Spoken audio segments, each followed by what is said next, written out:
Good evening, race fan. Welcome along to Season 6 of the RTO League. We've got rounds 3 and 4 tonight, as we saw an absolute blistering affair at Misano last time out. We've got the Nurburgring next up. It is the second round, 2 races per event, of course, 225-minute races. There's an 18-minute qualifying session, 9 minutes each for the drivers. I heard Linksay say he thought the 6 minutes was a bit under generous, so he increased it massively to 9 minutes. He was quoted as saying that as he was stealing candy canes from a Christmas tree. But yeah, 9 minutes the drivers get with tractor up to qualifying. At the moment, 2 25-minute races. Race number 2 is a reverse order grid from the round 1 race results, with the classes starting in their class, so to speak. So no matter where the pros finish, they'll start ahead of the silvers and the AMs, of course. There is 3 separate divisions out on track for us this evening, and we have got plenty to look at in the standings already, of course, with 2 races per round. Lots of points up for grabs, and in the pros it is Peter Brett that took a race win along with Liam Page. His second result though giving him a 12-point gap over the Ferrari. I might be a touch biased. Come on, the Ferrari, and let's put that on. There we go. Luke Southall in third place on 75 points, with Elliot Simpson in 4th position, tied with Sigurd Rebzig in 4th. Andre Dixon Chen only 2 points behind Sigurd, only 3 points ahead of Sigurd's teammate Ben Nergard. Another one of their teammates, Dan Watts, or Dan Blistering Strategy Watts, as he took an unbelievable win last night at Barcelona with 57-degree track temperature. Excuse me, finds himself in 7th position. James Whittaker in 8th. Jordan Watson tied with him on 46, and Tom Solis in 9th position. For the silvers, it's Christoph Holzer who is blazing away, 14 points at the front in the Lamborghini. Paul Sidlowski in the BMW, man of many driving talents, is the one 14 points behind, but only 4 points ahead of Cameron Hawes in the McLaren. Adam Douglas in 3rd place, with Marcel Schneidman in 4th place in the Mercedes. Moritz van Coverden.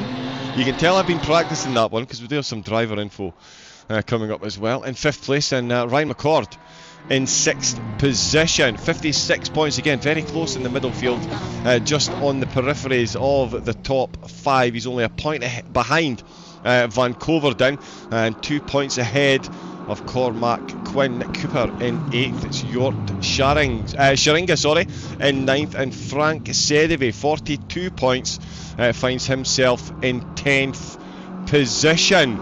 The drivers will be out for qualifying very soon. It is a split qualifying session over the 3 divisions. There you go. Let me just very quickly fix that. Good evening to everyone in the chat. We were running slightly late this evening. Apologies completely on my part. My name, of course, John Wright, aka Double O Raven. I did not introduce myself there properly. I do apologise. We're running slightly late. Really looking to make sure the broadcast goes unbelievably smoothly tonight. And I haven't even mentioned, of course, the sponsor, Linksay, very, very proud, and RTO very proud to have none other than Luke Addison Setups. Luke Addison Racing, of course, is a platform where you can develop further as a sim racer in a set of Corsa Competizione through setups and coaching. He wants to help people who share his interest in sim racing by creating setups that could help get your lap times down. By having a setup that is stable, fast and consistent. He also offers coaching, and if you need guidance on where to find those extra tenths or seconds, you are missing, and I can absolutely confirm I have myself used those setups, and I can confirm the Watkins Glen setup for the Ferrari 296 absolutely otherworldly, and as Luke himself says, a little progress each day adds up to big results. Phenomenally easy website to use as well, so make sure you get on board, and if you do want that extra head start on Assetto Corsa Competizione, Luke Addison's setups definitely a good place to start. We do have some cars out on track. It is of course the Nurburgring this evening. I've got that much set up and I can't keep track of it all, but there we go, and of course that one is still there.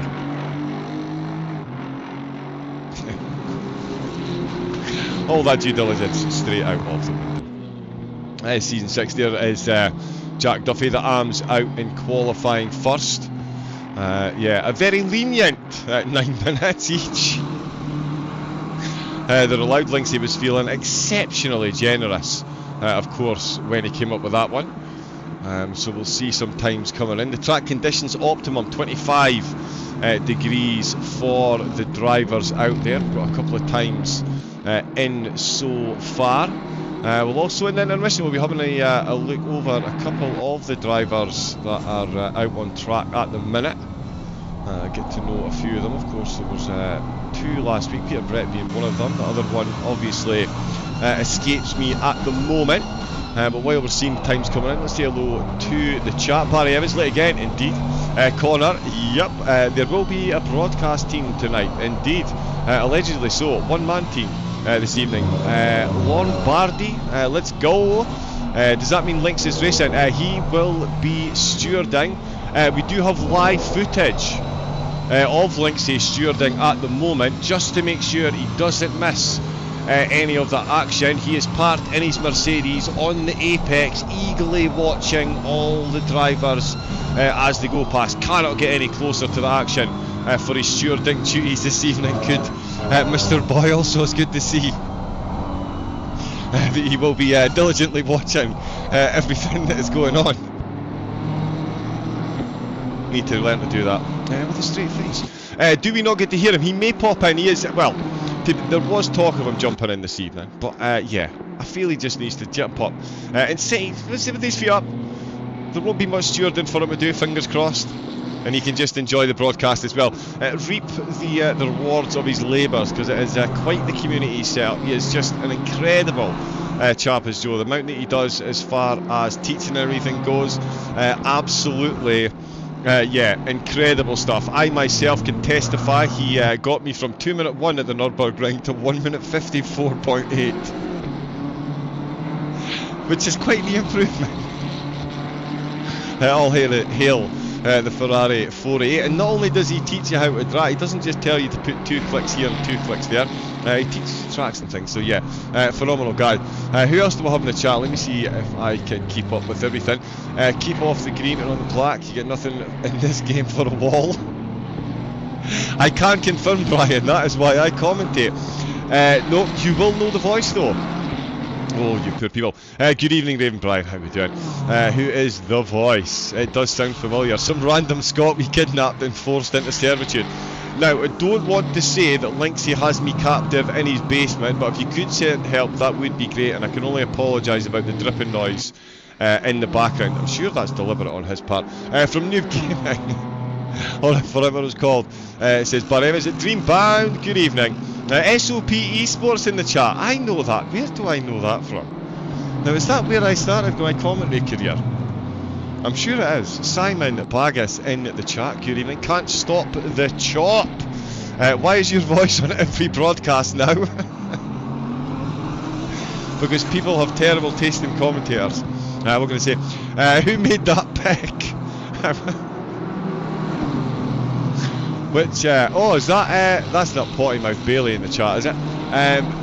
Oh no, that's Luke's website. Please tell me that's still Luke's. Here we go, Luke's website. Just to confirm as well, I know I said I was an avid user of Luke's. If we go into, I know we've got times coming in, we'll get a quick look at them.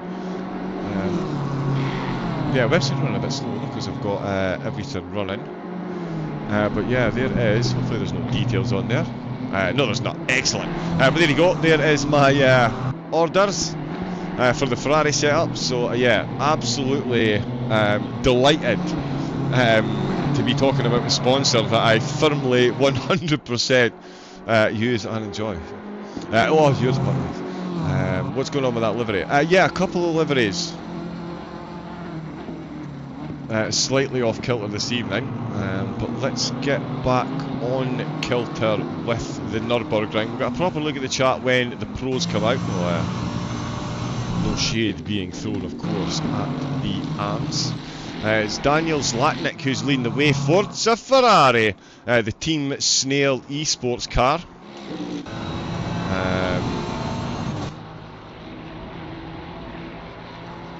Dragon Ball Z. The livery worth an extra bit of a look there. We'll all agree. Please tell me I put the game sync back on. Of course I did, because I'm a professional. But yeah, that's a very nice livery. All hail, it's one thing to be able to set up a car on ACC, to be able to do a livery on one is an entirely, and there is some absolute crackers through this series as well, so absolutely Brian, 100 million%. The basement's too obvious, he has you in the shed. I wish it was the shed, there's much better acoustics out there, to be honest. Pierre Brett in the chat, good evening, hello, how are you doing? Thomas Fickett, hello there, good evening. 1 minute 50 lap times or riot.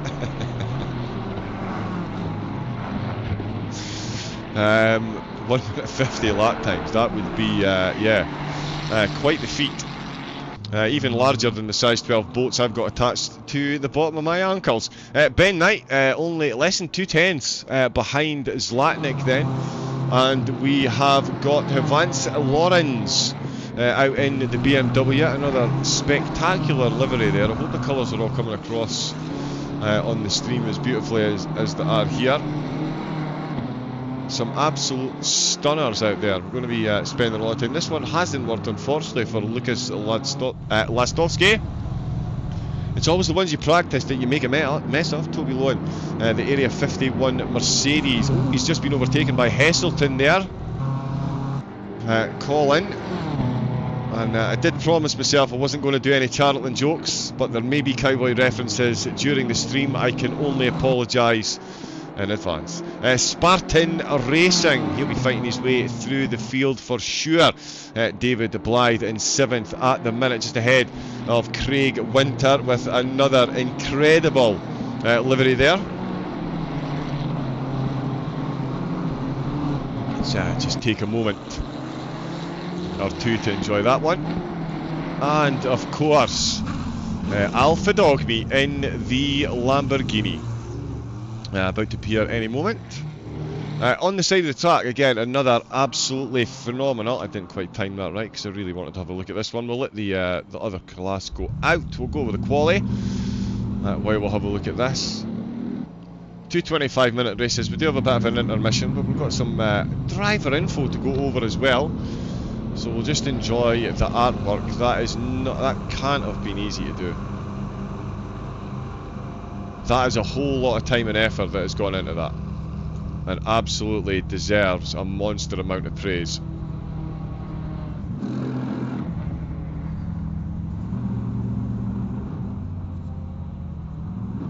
Yeah, so Alpha Dog Meat, very, very, very nice livery indeed. Right, let's get some cars that are out on track. That would be Cameron Hawes at the minute, and let's see how it finished with the AMs. And good to see in sim racing, no one driver taking all 3 purple sectors over Wally, Zlatnik and Knight, splitting them, Mercedes and Ferrari. Not McLaren inside, good to see. 2 BMWs and a Mercedes in the top 4, so the Kaiser will be pleased on home soil. Zlatnik with a 55.2, very good time in 25 degrees. Lawrence is the driver in 3rd, but Heselton making his way to 4th. Duffy in 5th, Lastovsky getting 6th, Lowen and Winter will be on row 4 for the AMs, Blythe and Dogmeat on row number 5. In fact, Hohenlohrens has just gone quicker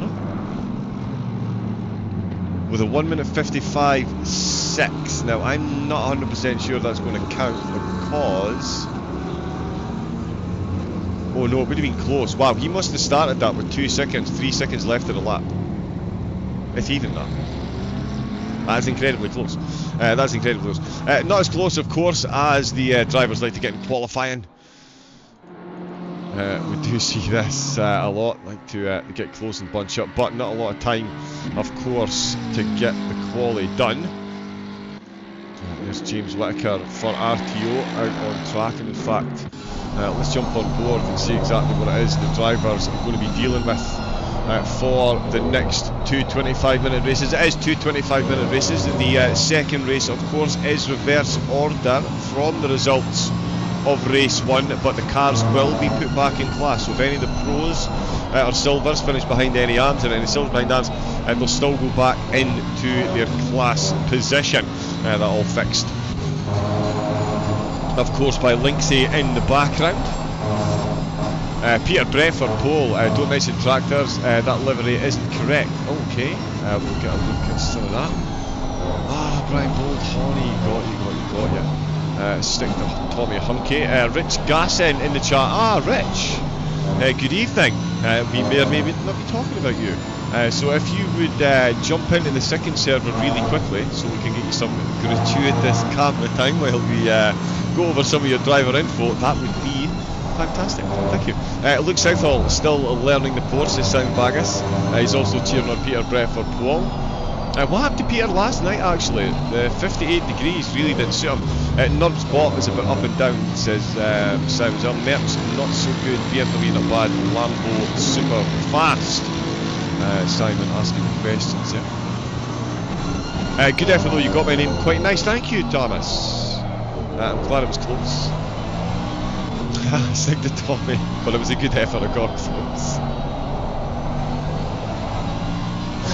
But we're jumping on board. This is the Mercedes arena, so we've just seen going through turn 1, of course, how got a hack in. Always a fun one, the Mercedes arena as well. You really can be liberal on the track exits on the way down towards Valvoline curve and Ford.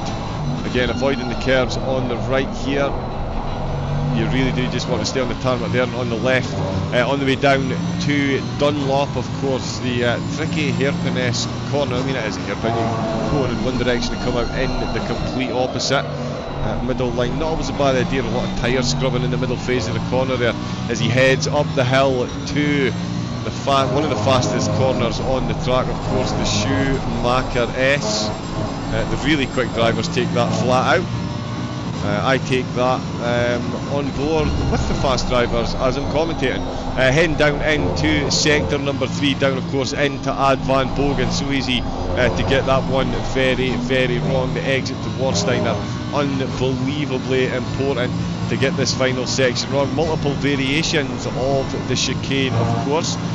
It is the yes, multiple versions of the chicane, but it is still the NGK chicane, really thrown over those curves, especially since 1.9. Whittaker with a whole lot of extra input. Oh, there we go, full Tokyo drift out of the Coca-Cola curves to finish the lap. That is going to warm the tyres and slow the time down as the rest of the field get times set up at the top. And the eagle-eyed amongst you have seen 3 thousandths of a second separating oh no, they're not. Page has just gone quicker. He's just gone quicker. There's 3,000 separating Southall and Revsick, and there's now 2 tenths with Page ahead. Watson 5th, Watson in 4th, Simpson in 6th. Just behind Hawes, leading the way in the silvers. So Whittaker in 8th place, Nergard in 9th, Sadlowski getting himself in the top 10 overall, 3rd in the silvers. Schneitman 13th there, but 4th in the silvers. So a couple of the pros still need to pop in some quick times. Still got a lot of them out on track. I did see an Andre Dixon Chen for Velocity eSports. Out in the much maligned Meta McLaren. Bot tourist Joe Boyle knows all about this car. Probably not the best idea to throw the organiser under the bus too many times on the stream. No, that's not so good, didn't be bad. Got the BMW. Lambo should be pole. The Merc doesn't register the last chicane. This is very true. This is very true. The Mercedes is still the absolute king of the curves. There is no denying. Oh, and there he is. There is absolutely no denying the man's eye for talent. He called it in the chat. Peter Brett in the Lambo. Oh, and he's just been done by Pace 1800s. 1800s, 1 minute to go. Here we go. Track temperature down 1 degree, and it is a battle of SOP at the top of the RTO race leagues. It's usually the other way around. It's just the RTO battling out over the top, but it is Southall, Page and Brett occupying the top 3 spots in Southall. Nope, Segur Revsec, he's having none of that in the BMW yet. There we go, he's separated the SOP. Dan Watts has gone quicker. He's gone quicker again. We've got 45 seconds to go. All these drivers have got time for one more lap, and Jordan Watson, Pulse Sim Sport, again, another incredible livery. I'm not sure how many highlights we're going to watch during the break, to be honest. We might just look at some liveries. But Watson coming around the last corner, he's gone fourth. Liam Page now finds himself in 5th position. Look, Southall still at the top of the table, 152.9.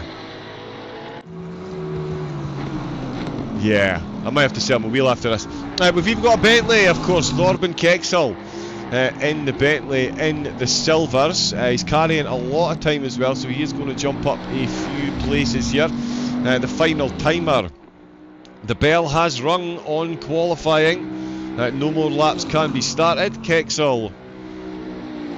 Oh, that one. Oh, he did go quicker, but then he's instantly beaten again. Dan Edvardsen in the BMW, another Velocity driver, getting ahead of teammate Chen. Sudlowski leading the way in the silvers. It's all change up at the front. Anybody got any idea how we're going to keep up with this? Me neither. Luke Southall still leading the way. Dan Watson second, Revsec in third, Jordan Watson fourth, Page Brett fifth and sixth, Edvardsen in seventh, Sudlowski in the silvers. His time holding true over the qualifying session, getting himself right up in the mix of the top 10. Zlatnik is ahead of Quinn. So it just goes to show you how well positioned the drivers are in their division then. Good to see. Why can't I find that? There he is, Cormac Quinn in the Mercedes. Sadivi didn't get a time set, so he will start at the back. Jordan Watson, oh, he's just gone red. He was a bit quicker there. Can he find something out with the last corner? He doesn't need much to see an improvement. He is 2200s behind, and he's going to stay 2200s behind. That is incredible qualifying. That is unbelievably close in. Look, Southall taking the top spot in 2 purple sectors. Revsec in second. Watts with a purple sector 2 finds himself in 3rd position. Does it get any closer? It really does not. In the silver, Sudlowski and Hawes taking the top 2 spots, separated by 3/10 almost. So Sudlowski showing a good bit of pace over the rest of the silvers. McCord in 3rd place, Schneepman in 4th, with Holzer in 5th, Douglas, Lovrek, Cooper, Gasson in 7th, 8th and 9th, and Sharinga starting in 10th. Kexel, Quinn and Sadivi bringing up the rear. In the AMs, as we saw, it was Zlatnik and Hovance. Lorenz taking the top 2 spots, and in the pros, Southall and Revsick, as I say, taking the front row of the grid. Behind them, Watts and Watson. And then as another 2 pros behind them with Page and Brett. Edvardsen in 7th, and Sidlowski there, as I say, great time for the silver driver, top 10 ahead of 5 of the pros. Dixon Chen 8th in the pros, 9th on the grid. Simpson in 10th place, Whitaker in 11th position, and that is where Hawes starts the charge of the silvers. The lead AMs Daniel, as I say, getting himself ahead of a couple of the silvers as well. He's going to start in 25th position. We will see race number 1 momentarily. It is a 25-minute race to kick off this evening's affairs. Race number 2 will be straight after, and it will be a reverse order grid of the finishing positions of race number 1. So we'll see. That's Simon Baggis. Come on, SOP boys. Dreambound. Well, at least you're doing a better job at pronouncing my name than Linksy. I'm going to call that a win for the evening. Cameron Hawes at silver. Sidlowski in P8, indeed. He's in the silver, he is. It's a very, very, very good time. Fresh from his SRO season, Luke on pole. And there we go. For the formation lap. I feel like I've missed something in chat there. No, I do, says Nicholas. Release the boss. Release the boss. Linksy's current commentary box. Stewarding box. There we go. It is a short formation lap. They're going to go round the last corner. And that will be it to get them started. 35 drivers in total to keep track of. Let's see how many of them have a clean lap 1. Should be the vast majority. Turn 1. Very, very, very tricky though. There we go, it's green lights, it's foot down, it's flat out, and it's into turn number 1, and it's a great start by Southall in the post. Revsick dropping in behind Watson in the Lamborghini, gets himself ahead. In fact, he is ahead.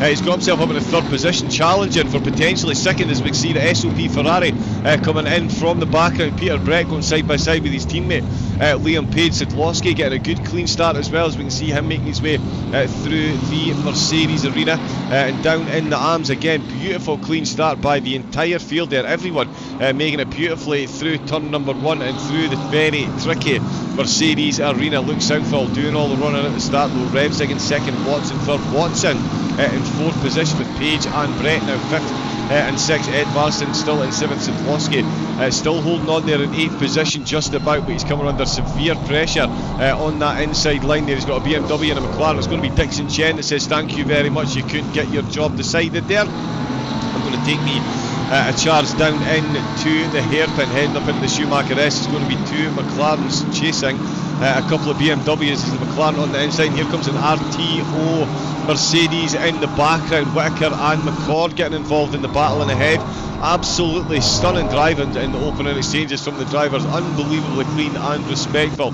Not unbelievably, actually, as you would expect. Sorry, Richard Gibson making it through. He'll be getting a lot of camera time. He's got some barbed wire on the side of his car. An absolute favourite of mine. But we do see a Mercedes just dropping down the order there. I believe that's Ben Knight.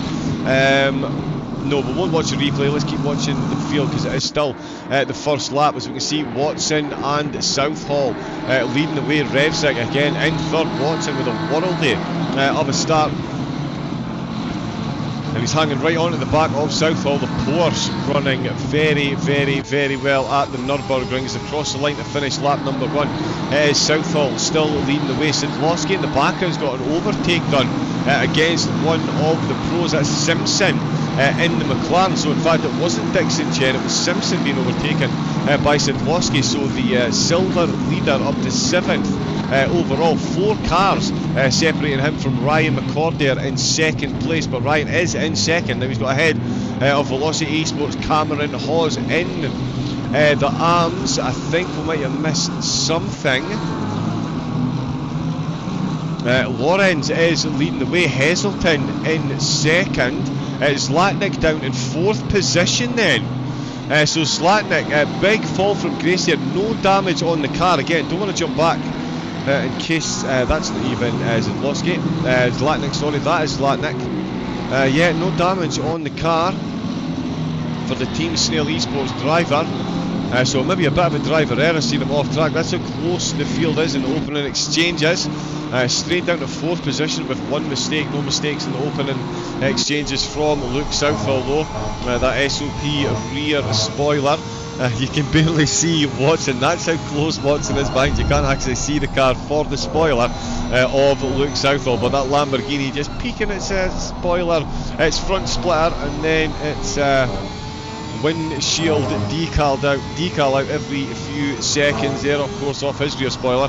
There is the dynamic RTO Duo. A lot of sunshine there off the back of the cars coming through Ad Van Bogen. That's going to be fun as you're heading up out of the hairpin. Look at that BMW, secured Revsec, absolutely no mercy on those curves through the final chicane. Doesn't look like it's cost them too much time. A couple of penalties being handed out, so we'll keep an eye on them as they progress, but it is still beautiful driving up the front. Zidlowski looking very good there in the lead of the AMs. He's got the 2 Pro McLarens directly behind him. Elliot Simpson, Andre Dixon Chen. The 2 Velocity drivers got Dan Edvardsen just behind them. Why is that?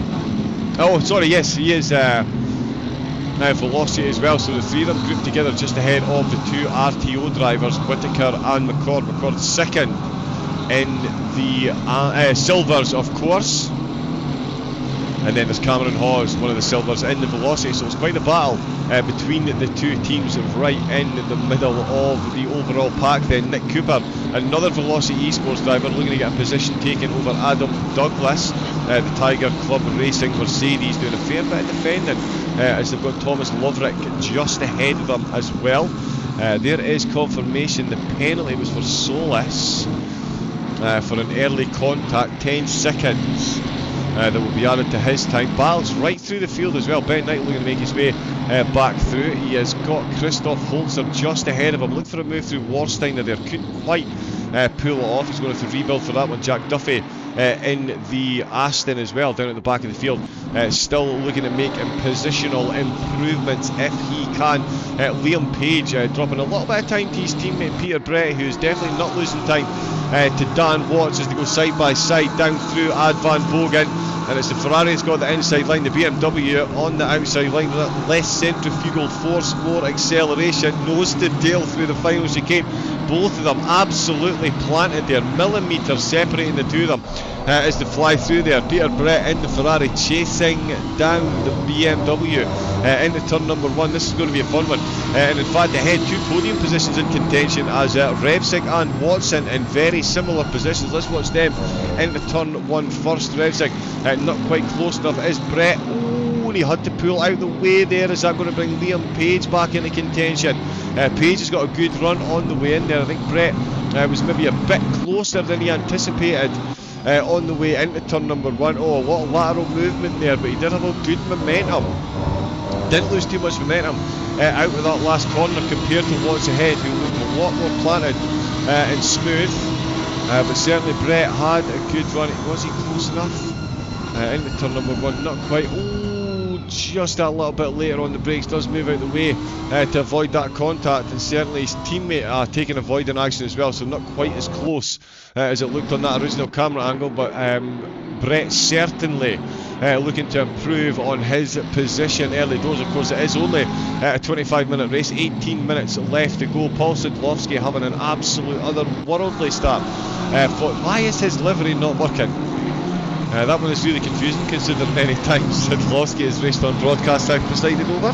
But yeah, we'll look to get that fixed as soon as possible. He's got Simpson looking to take that position. If he does, it won't of course be for position. He's got his own teammate Edvardsen, who's got the overtake done on Dixon Chen. So Edvardsen getting the move done on Dixon Chen. James Whittaker still a bit behind, and in fact he's just been overtaken by Ryan McCord. So I think Whitaker has had some kind of issue, and he's dropped down to 15th position. Sadlowski dropping 2 positions as well.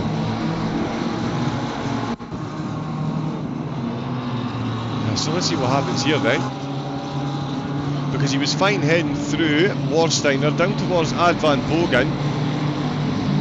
Oh, he's got 2 wheels on the gravel there. That didn't cost him too much time, but it really did put a hurting on him from the McLaren, who goes up the inside line. Sadlowski overly generous with the amount of room that he's left. The BMW sails around the outside. He has to hit the brakes a lot earlier because he's on that inside line, and that is 2 positions dropped again.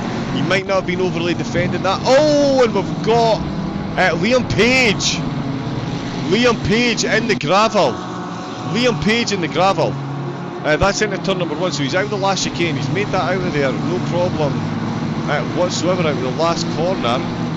Into turn number 1, going into Mercedes Arena. We can see the Velocity team behind him. Oh, lag. A massive lag spike there, and that is Sadlowski going past. That is everyone going past. There's another SOP car that's out and running well. It's Peter Brett then, so for all the world that looked like some kind of massive lag spike. And when we saw the car in the gravel, that was actually the Ferrari limping back to the pits. So yeah, incredible coming together there. That really shakes things up at the top. Dixon Chen up to 7th, Sadlowski back up to 8th, McCord and now finds himself 9th overall, and with no one separating him from Sadlowski, and only 1.7 seconds between the two of them. 10 minutes in, well over half the race still to go, and they are getting close together again. Up at the front, it is still as you were between the top 2. Luke Southall absolutely flying in that Porsche. So too Jordan Watson, who's got the fastest lap of the race so far with a 53.1. In fact, he's just gone quicker. Southall beat the fastest lap there, but Watson went that bit quicker as well. Revsec still hanging with them, still keeping pace, 53.7, so only a few tens down there. He's got a good gap over his teammate Watts there for 4th, and Elliot Simpson in 5th position in the AMs. It is Sadlowski then, 8th overall. He's got Ryan McCord beginning to breathe down his neck ever so slightly. He's got Liam Page now looking to get himself caught back up to the pros ahead. But McCord does have Cameron Hawes not far behind. Hawes at the minute defending from Schneemann for 3rd position. So this is a podium battle for the Silvers. We'll get back to this in a couple of seconds, because obviously we want to give the AMs a mention as well. Of course, Hovens St. Lawrence in the BMW is the driver leading the way. And it does look like Zlatnik has recovered the position. He's back up to 3rd place from the race lead. He was dropped down to 4th. He's made it back up to 3rd. We've got a silver driver, Sidibe, who started, of course, with no qualifying time down at the back. He's made it up to 26th position. But Zlatnik still on the podium. Heselton just ahead. He's got Holzer breathing right down his neck, and Zlatnik just behind. So Zlatnik definitely still hunting down at that 2nd place. Could even still be in the hunt for 1st with the pace that he is showing. Going back up to the silver drivers, Schneemann. I don't know why I'm adding those extra vowels at the end. Oh no, let's look at Elliot Simpson. Oh, and that is a BMW going awry there. That is Dan Edvardsson, overtaken by one teammate and almost taken out another teammate. And in fact, he is behind Simpson there.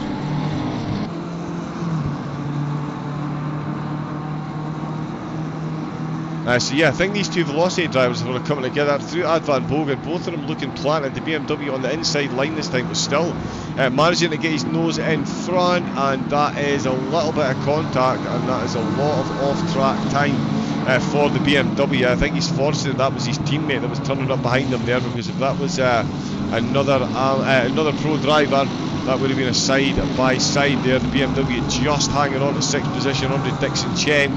Can he smell blood in the water, or will he give his teammate a bit of a free pass for the next 12 minutes?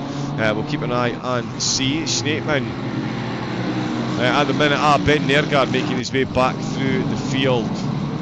after that early contact. Whittaker as well. Oh, sorry, no, they started behind, of course. They started just behind. I'm looking at the wrong page.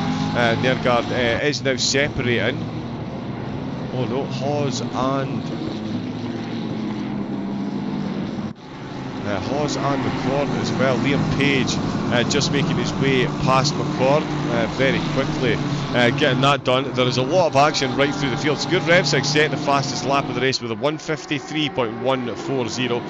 Watson and Southall still separated by 4/10 of a second. Dan Edvardsen is now all over the back once again of his teammate Elliot Simpson. Andy Dixon-Chen still watching this one play out, and Hovens and Lawrence, why do I struggle with that one particularly, is still leading the way in the AMs. Still a close battle, and in fact Heselton, I've missed that one, my apologies Daniel Zlatnik. Let's go for a big rewind. No, we haven't missed it. So he did get him. He's already back up to second position then, took pole in the AMs. Some kind of lap one incident, no damage on the car, so 99.9% sure he just missed his brakes slightly someplace at a bit of an off-track time and got overtaken, but he finds himself back up to second position in the AMs. So the charge on Listovsky, I'm sure, will be buoyed by that, and so too Ben Knight, who we saw lose a couple of positions at the start as well. Craig Winter still very much in the running as well, in the cow livery. Good to see him still going. So the battle for positions in the AMs still very much alive. So too up at the front, as we see the Lambo and the Porsche still battling it out up at the front, and it's still the status quo at the minute. And something's really wrong with that.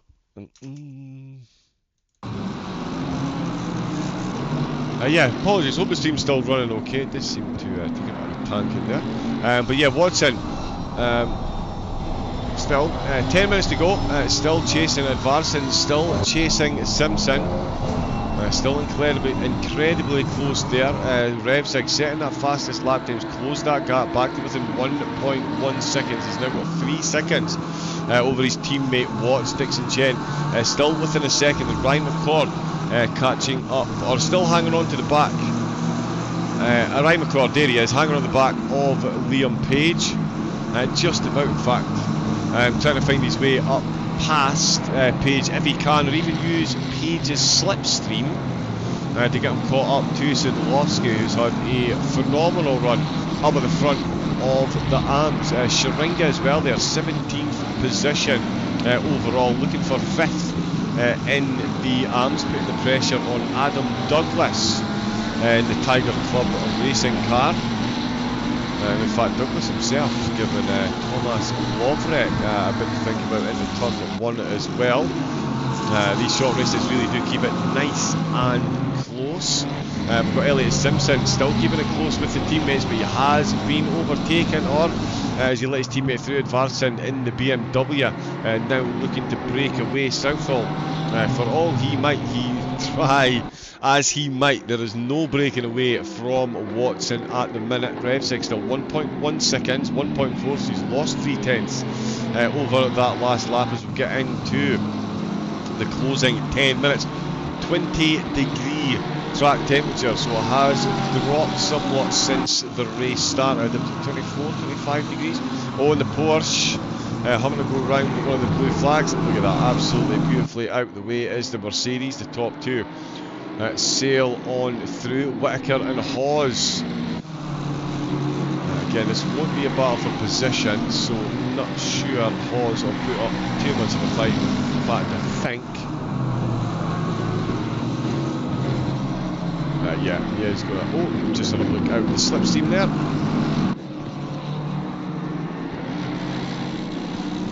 Doesn't quite go past. So let's keep an eye on... Oh no, wait a minute. Cooper and Sharinga, they're still battling away. Too many battles going on at the minute. We'll love to see it. As the McLaren that is Solis who's behind him. He's got Sharinga ahead of him. Solis with that 10-second penalty. The pro driver bringing up the rear of the pros at the minute. Also Whittaker. Oh no, is he passed? Yep, he's made his way past Hawes there, so again, not an overtake for position, so don't imagine Hawes put up too much of a battle. He's just going to let those pros go on and worry about winning his own podium position, because he does have Marcel Schneemann all over the rear spoiler. In fact, they're going to be side by side into the Mercedes arena. The McLaren's going to have the slightly better line than Mercedes, having to use every millimetre of that exit, but the McLaren clearly in front on the way through the middle section of the Mercedes arena. He's right out on that green AstroTurf on the outside, but hooks the wheels onto the inside curve and uses the drainage to rotate the car. Both of them liberally using that exit curve there. Don't want to be picking up penalties at this stage, and that is the battle for third place in the Silvers. But what a battle we've got going on up at the front still. Revsig doing the chasing. Liam Page trying to catch up to, in fact he's just gone past Sadlowski. Yes, he has, so he's just gone past Sadlowski. We've got Simpson trying to get his way past teammate Dixon Chen. Once again, Chen has got the move done on Simpson, so Simpson now behind both of his teammates. So it's Ed Varson leading the way for velocity, with Dixon Chen now in second, Simpson third or fifth, sixth and seventh in the race overall. Page of course past Sadlowski. So that puts Ryan McCord back in the hunt for the potential race win there, and it really is coming together nicely in the Silvers as well. As we see Douglas, Loreg, Lovrek, Schneemann and Hawes all less than a second between them, coming into the closing stages of not only the race but this lap as they fire into the NGK chicane. We see Hawes and Schneemann, nothing separating them through the NGK chicane. In the roller curve, the Mercedes having a big look around the outside. Can he make this one stick? Does he have the run into turn number one? The potential is definitely there. Not at the moment. He's going to look in his rear view mirror then and see Lovrek, in the Porsche. Goes for the extreme inside line early doors. He's a bit too far back to get that one done, and he might have compromised his exit there to the McLaren, as Douglas lurking in the background, and the Porsche really has then the McLaren a lot closer on the way out of turn one than he was on the way in. Oh, and that's a bit wild. You can see the kick of the car there. There's no traction out on that green stuff. You really have to use it liberally. Don't be shy using the drainage curve, that is for sure, but the green stuff, no traction, no acceleration, and that will close you up to the drivers behind. And when you're this close, that can be the difference between a podium and not. It's been about the difference between a podium and not. The battle up at the top has fairly swung in direction. Luke Southall now finds himself with a 1.3 second gap back to Jordan Watson, who's only got half a second to fastest driver on the track, Sigurd Revsig in the BMW. Incredibly close in these closing stages as they come through the NGK chicane. Again, apologies if the stream is stuttering ever so slightly. It's holding up, but the battle between these two is certainly heating up. Sadlowski is still close to Page as well. Schneemann and Lovering, as we can see, is still very close as well, but the Porsche losing a bit of time, and he's going to have to defend from Lovering. Lovering again, clearly very quick through that final chicane. He knows exactly where to put the car to close the gap. We saw him in turn one close right in on the Porsche. If you can do that again this time around, that's going to put him in a great position coming at Advan Bogan on the next lap. Holzer as well, trying to get past Quinn, who's at 22nd, 11th in the arms at the minute. Still got, I believe, 32 drivers running, 34 drivers out on track, and it's Toby Lowen who finds himself with some of the top pros behind them at the minute. Has been blue flagging exceptionally well so far, so can't see any reason that that's going to change. Adam Douglas, oh, and it might change there as we see the Mercedes of Whittaker, I think that is. No, it's not, my apologies, that's Sadlowski, of course it is. That was Sadlowski there, just running a bit deep in the Mercedes arena. Got a bit close to the McLaren as the McLaren made his way past then. So Elliot Simpson getting past Sadlowski. Sadlowski down to 9th overall. Elliot Simpson up to 8th. He'll now continue to chase Liam Page, fellow pro driver. So that one will be for points if he can get the overtake done with Simpson. Very nice overtake there. Zlatnik doing well. He knows exactly how to pick his battles, and it could be a battle that is picking him very soon. Ryan McCord of RTO in the BMW now, well within a second. He's right on that rear spoiler. It's all getting spicy in the closing few minutes. A good Revzig at RTO closing in on second place. Simpson closing in on Page at the minute as well. Sharinga, Cooper, Solis, Douglas and Lovrick all having a phenomenal battle down there at the back of the field as well. As we can see, I believe that's Douglas who's actually got up another position then. As he looks into the final chicane, is he going to have a look to try and get past the Porsche? Oh, and he's cooked that a little bit too much. He's managed to hold on to that though. What a save by Adam Douglas. Kept the car going beautifully there. Did look like that was slightly too hot in the corner, but he did hold on to it. He's held on to the position, but not held on to the back of the Porsche. And Sharinga will now look to close in the braking zone of turn number 1 on at the start of the penultimate lap. That is the quickest 25 minutes of races that I've ever commentated over. Don't worry, we've got another 25 minutes of this to come straight after. Reverse order grid. The cars will be resorted into the class, so Zlatnik and McCord will start behind Nergard and Wicker and Solis. But yeah, another 25 minutes of this to go, so make sure you stay tuned in. Revzig still positioned to be changed potentially with a minute to go. Revzig is the fastest driver on the track. Southall's lost 0.2 of a second over that last lap, but still got over a second of a cushion separating him from Jordan Watson, who's got half a second. Oh, in the car, wow. Secured Revzig, what a save that was. A lot of movement on the car. Oh, and there we go, 2 wheels on the dirt. It's one thing saving it, it's the aftermath of saving it. Where does that put the car? How much control do you have? Are you going to keep it between the mayo and the mustard and out of the gravel to maintain that momentum through the next corner? And not quite for Revzig. That is a big drop in time then, compared to where he was a few seconds ago, and that is confirmation the leader is on the final lap. He's taken pole position, he's led from start to finish. Absolutely flawless drive from Luke Southall there in the Porsche. 1 lap left to go. Watson in second, Revzig in third, Watts in fifth, and it's Edvardsen in 5th position. In the arms it's Paul Zlatnik again, not put a foot wrong this race. Easy for me to say, he does still have some defending to go as McCord is within half a second on the last lap. The next silver to them is Cameron Hawes, so they are free to battle. Hawes himself does look like he's going to be hanging on a bit for that final podium position. In the arms is Thomas Lovrick, is looking very close indeed. Oh, he's just had a bit of movement there. That is the wrong kind of steering input you want to be putting through the Mercedes arena. He's lit up those back tyres. That could give Douglas a look then. Into the final stages. This is all could change on the fast lap. Heselin still in second. Latowski is up to third.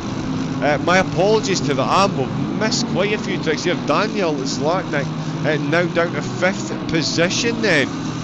So getting it done in qualifying, not getting it done in the race. So down to 5th in the AMs. My apologies that I've missed that one. So much action with the 2 groups ahead. But that is big news there for the AM leader. Big drop in position. That's going to make the reverse order grid even more interesting.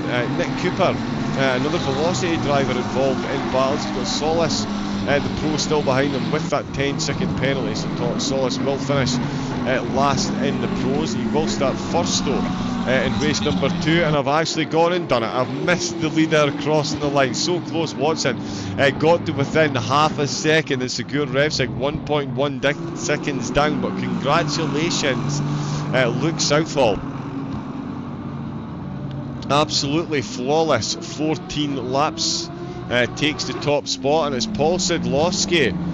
Bit of damage on the front of the car, but yeah, one slight off track, but takes the top spot, closely hounded home by RTO's own Ryan McCord. And it's Cameron Hawes for Velocity eSports, crosses the line, takes 3rd place in the silvers. Thomas Lovrick takes 4th and it's Adam Douglas taking 5th position.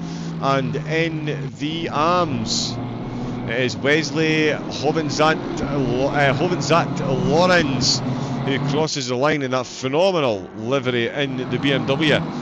Takes the top spot. It is Colin Heselton taking 2nd, and Lucas Lastovsky taking himself 3rd place. Ben Knight back up to 4th, and David Zlatnik, of course, taker of pole position in the qualifying, finds himself down in 5th position. That was, of course, race number 1. We've still got a race number 2 to come.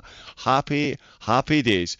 Let's get another quick look at the results before we switch over. Confirmation then in the AMs. It was Hovenzat. Oh, Lauren, there we go. Nope, it's just jumped over again. Perfect. In the AMs, Hovenzat Lawrence on the top spot, Heselton in 2nd, Lastovsky in 3rd place, Ben Knight in 4th, Zlatnik in 5th, Winter, Blythe and Duffy 6th through 8th. Alpha Dogmeat finishing in 9th, and Lowen unable to finish the race. In the silvers, Sadlowski and McCord separated by a second. Hawes and Lovrink 3rd and 4th, Douglas finishing in 5th, Sharinga and Cooper 6th and 7th, with Kexel and Gasson in 8th and 9th, Holzer rounding out the top 10. And in the pros, what a drive, Luke Southall and Watson as well, of course, finishing in that 2nd place, only half a second behind and just ahead of Zagurd Revsig. Watts getting 2 RTO drivers into the top 5, with Edvardsen joining the top 5 teams with velocity ahead of his teammate Andre Dixon Chen in 6th place. Liam Page in 7th, and Simpson finishing in 8th. Nergard and Whitaker finishing 9th and 10th for the pros. And that was only race number 1. We've got a reverse order. Did I mention the reverse order grid? We've got a reverse order grid on its way. This is, of course, season number 6 of the RTO Racing. An absolutely incredible calendar that is up for grabs. An incredible calendar that's up for grabs. An incredible calendar that the drivers will be taking part in. Let me just quickly, love the technical side of things in the background, all the fun and games. So we will do that. Everyone in the chat as well, my apologies, I haven't spoken to anyone in the chat since that started, but there was literally, as you saw, absolute non-stop action right through the race, as you would expect. Of course, round number 1 was Mazzano, and now everything is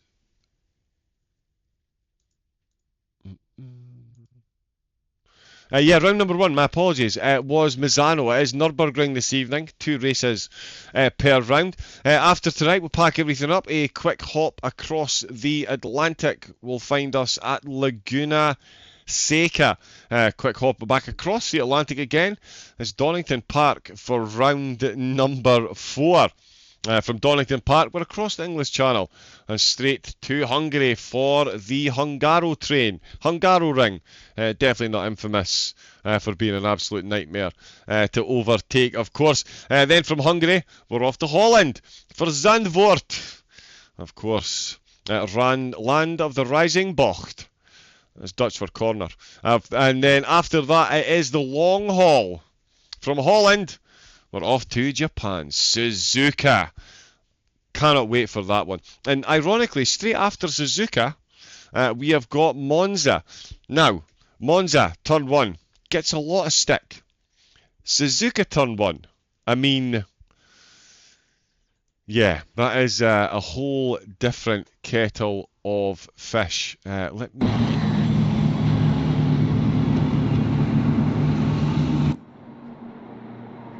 Of course, over the season, this is running really slow, I don't know why. Over the season, of course, it is 2 races per round, 9 minutes of quali. The AMs get 9 minutes, the silvers and the pros then share the 9 minutes. There is then 2 25-minute sprint races. Race number 2 is a reverse order grid.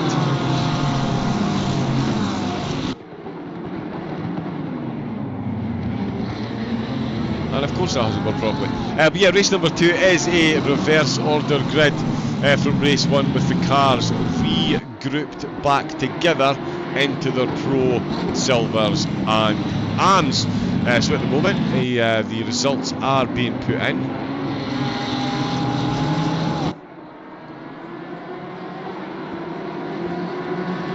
So yeah, the results are being put in and the grid is being set. The drivers will jump back in.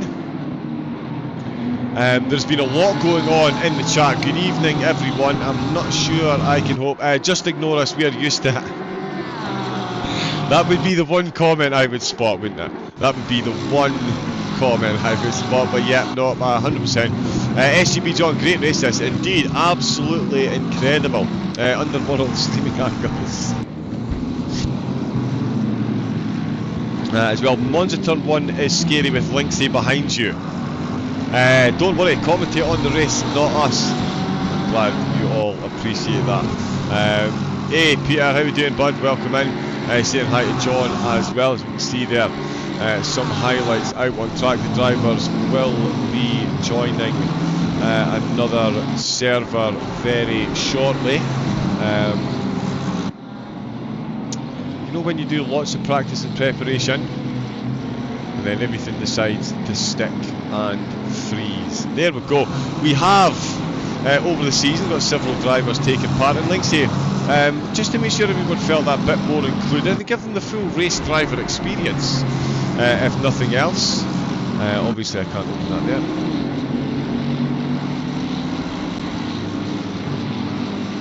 The drivers will be going over a few details of some of the drivers that are taking part. This week's 3 lucky drivers. Mr. Craig Winter is the first of our drivers. He is 26, British and a male. He's been sim racing since January 2023, so a fairly short career and considerably quicker than me. I've only been doing it for 4 or 5 years, 3 or 4 years now. Happy days. Not currently in a team, so if you like what you see out there, team bosses. He's a current sim gear, a G29 Logitech and a Sai Turnbull of racing rig. Do love that. His games that he plays at home, ACC of course, instead of Corsa Competizione. Dabbles in a bit of Assetto Corsa, likes a bit of F1 and likes a bit of Gran Turismo as well. His aspirations over the season are to improve in his class and be more competitive. Absolutely, cannot argue with that in the slightest. That is definitely how I like to do it myself. Also joining us over the season will be Moritz van Coverden. Of course, now you know why I've been practicing his name so much, and for some reason it got it wrong, because yeah, kind of had to happen really. But yeah, Moritz joining us, 18 years old. Still a puck, plenty of time left in the game. 18 from Holland. He's been sim racing since late 2019, early 2020. His current team, he's self-employed, and he's been promoting his friend's podcast. So if you're in the chat, you're your teammate are in the chat, then absolutely pop in the name of the podcast. I'm sure Linksay absolutely wouldn't mind. Sim Racing Gear. He's got himself the CSL DD 5Nm version. He's got the F1 eSports V2 wheel. I've got one of them myself. They're decent. He's got himself the CSL Elite V2 pedals on a Playseat trophy. Yes, only ever so slightly jealous. I do love the Playseat trophy. They are very cool indeed. That, especially, I'm over 6 foot tall. so useless information that you did not need to know. But yeah, over 6 foot, so that type of seating position very much appeals to me. Games he's playing is a laundry list. F1 games, Project Cars 2, Assetto Corsa Competizione, dabbles in a bit of Forza Motorsport and Forza Horizon, RBR, which I still haven't been able to work out what that is, Dirt 2, Dirt 4, and probably some others. With a list of games like that, I'd say there's probably a few that have snuck in there as well. His main accomplishments, he was a champion in the 5th category of GRC's Dirt Rally League, Dirt Rally 2 League, and he got a podium in his own rally in the 3rd tier when he had to quit due to school. He also did a league in the Audi A1 on Project Cars 2, which I was fairly successful in.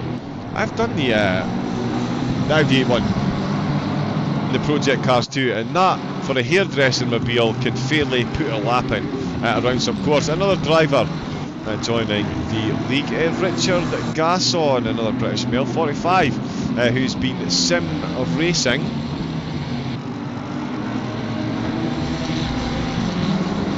Yep, that's working.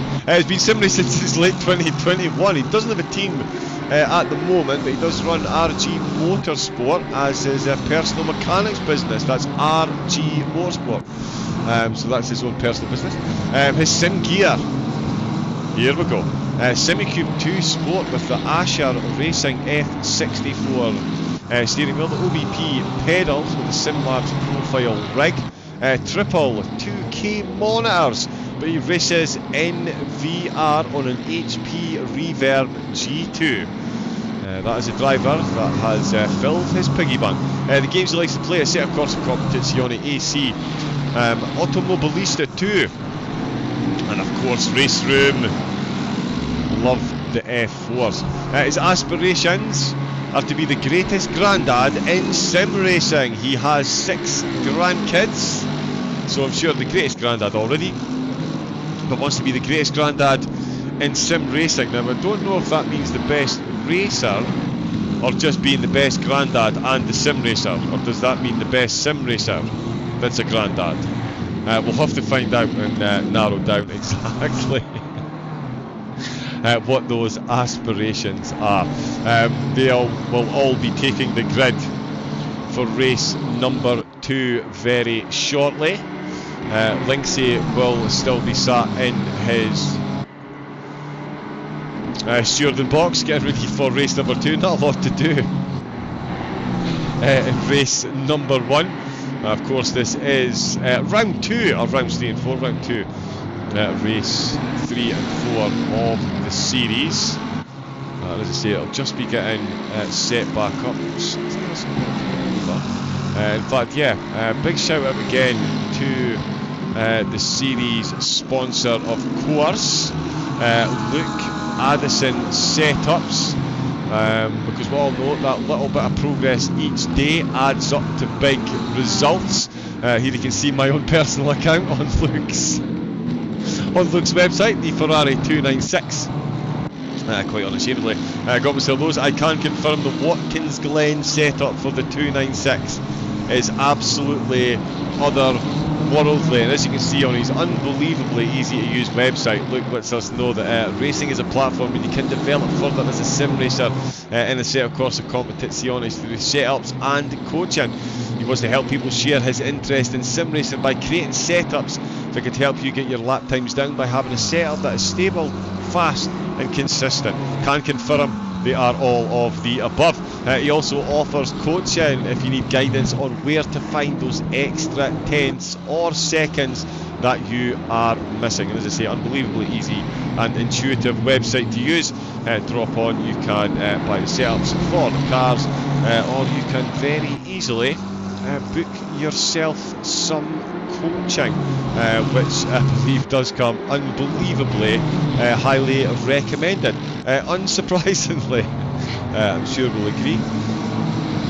So yeah, very proud Linksay is to have. And I've just realised that says top chat, not live chat, so I've probably even been ignoring far more people than I thought. Server open in 5 minutes. Well, if you're only 5 foot and size 12 feet, you would be hilarious. my daughter does call me Sideshow Dad. In deference to the fact that my hair can get a bit unruly at times, and she does think I've got large feet, I will say that. We should be watching. There's what I'm looking for. I'm just going to very quickly check a couple of things in the back end and leave this running. Bear with me a moment or two. We'll leave the highlights running and we'll be back for the reverse order grid of round number 2. So yeah, fill up those water bottles, make sure you do yourself some star jumps, get the blood pumping, because yeah, it's going to be an absolute cracker. Enjoy.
And there we go, I'm back again. I had to go and get myself a double espresso just to bring the heart rate down ever so slightly after that first race. Absolute corker, we can see there, the race winner, just bringing that across the line just at the end there. Incredible race by the top two, incredible right through the field. The drivers really hovering. And otherworldly, my apologies, here we go. Otherworldly race there. Again, right through the field. The pros, the AMs and the silvers, 99.9% of the field making it to the end of the race, which I absolutely love to see. We'll get ourselves set to jump in the server. Again, it'll be a nice short formation lap. Second race will be even more fun. Oh yeah, absolutely 100%. The Nurburgring is one of these tracks that really has stood the test of time. Of course, when it was originally built back in 1927, and before anyone starts, that was not when I was at primary school, thanks very much. But yeah, of course, the Nordschleife, it was 14 miles long. The Nurburgring itself, almost in existence way back then. It was a slightly different course, 4.8 miles long, which still went out into the German countryside. Much changed between then and now, and it is the absolute magnificent piece of tarmac that we see before us this evening. And there is confirmation. Perfect. So we'll jump back in. The drivers will all file into a practice server. As soon as they're all in, the race will begin. So we will find our way in.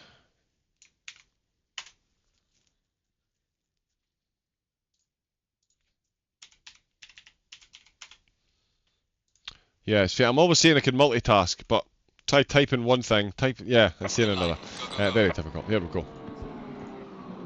So, boom. Yep, the drivers all jumping in. Set grid, as I said, another 25 minutes for them to stake their claim for top spot honours. But of course, they will have that reverse order to make their way through. Similar track conditions, 21 degrees the track down to at the moment, so we'll see if that holds up for the race start. A few of the drivers filing out, trying to get a cheeky couple of laps in.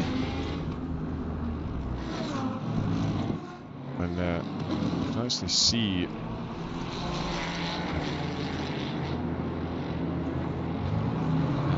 much sunlight.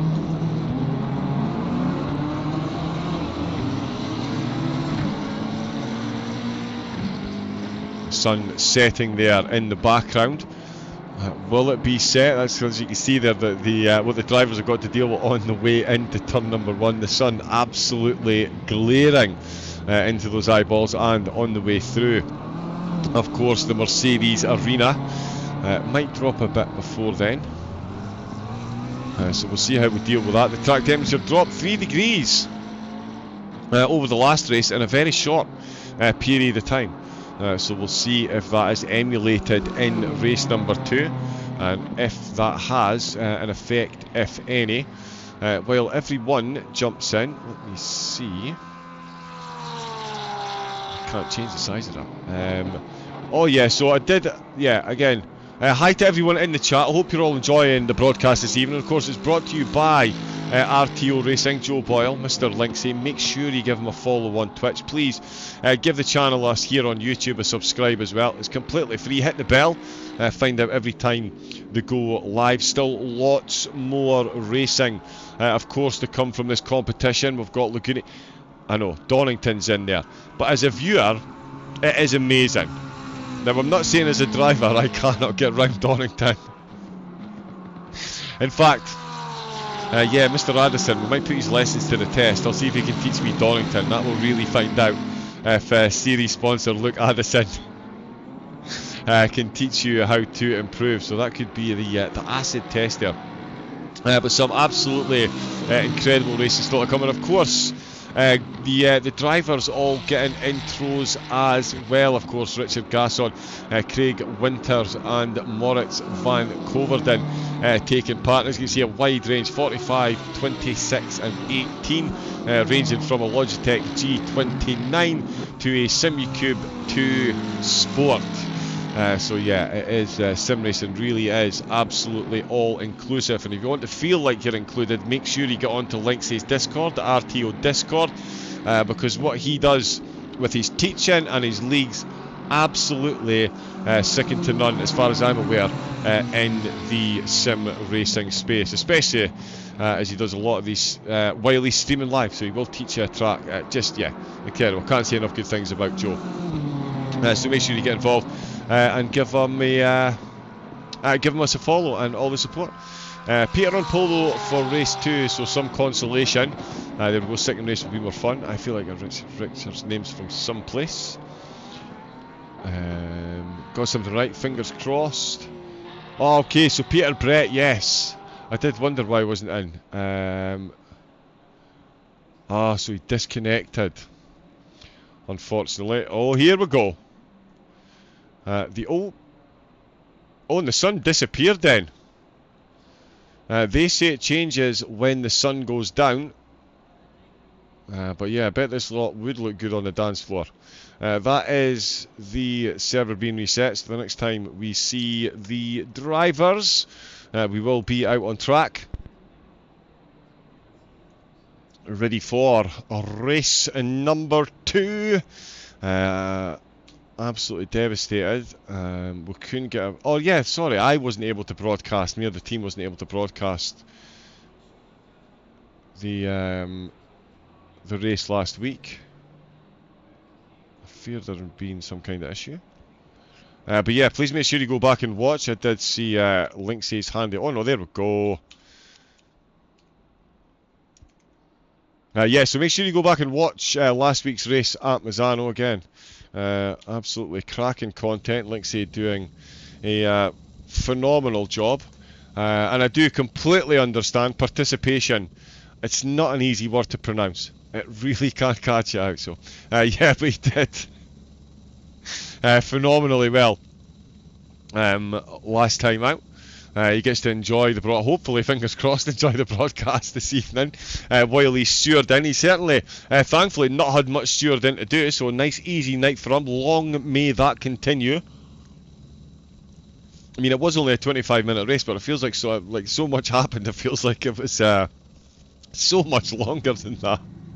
And then, yeah, with the amount of action, but it did, yeah, fly through very quickly. If you get what I mean. So yeah, there was a lot of action, so it felt longer, but at the time, absolutely flew through it. And we're going to fly through this one as well. There is what we've come to see. Drivers out on track, and the confirmation of that grid. It is Solace on the front, so he hasn't managed to rejoin. As we can see then, it is reverse order, so the silvers all back together, and the AMs all back together as well. So much action into turn 1. The commentator may well explode. Fingers crossed. Here we go then. 25 minutes over 3.8 miles of German tarmac.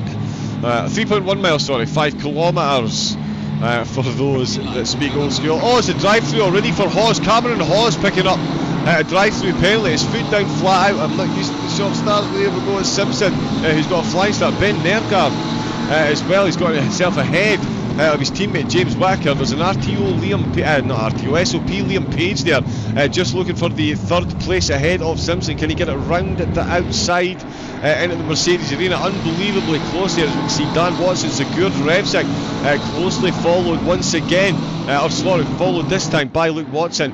Jordan Watson, Luke Southall just behind them. Peter Brett has rejoined, and he is at the back of the grid because of the disconnection. Good start by the field once again, and incredibly clean right through both divisions. Oh no, just as I say that, Lovering tumbling down the order.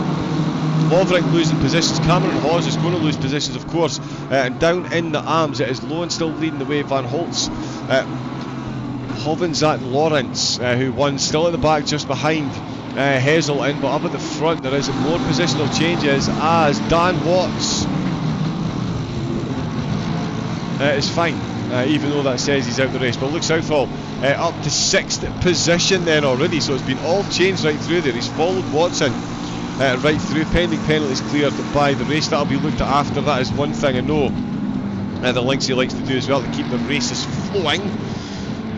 Scrub some of those penalties, and then they can look at the incident after the race and apply any time penalties just to make sure drivers don't end up too far out of sequence. Ben Nergard for RTO, definitely not out of sequence, leading the race. The reverse order grid working wonderfully for him, with his teammate James Wacker no longer in the race, unfortunately. So Simpson is up to 2nd, Solace down to 3rd, Andre Dixon Chen 4th, Liam Page in 5th, Southall up to 6th position, now ahead of Jordan Watson, who's looking to get his way past Dan Watts. Sadivi still leading the way in the AMs. Cameron Hawes with the penalty removed. Hovenzat Lawrence has made his way up to 3rd position. He has absolutely carved his way through the AMs. Started at the back, in fact. Let's just enjoy what must have been an absolutely phenomenal lap. See him on the exit to the hairpin, and in fact he's got most of those moves done. We're coming down through Ad Van Hogen. There we go. Ben Knight slow through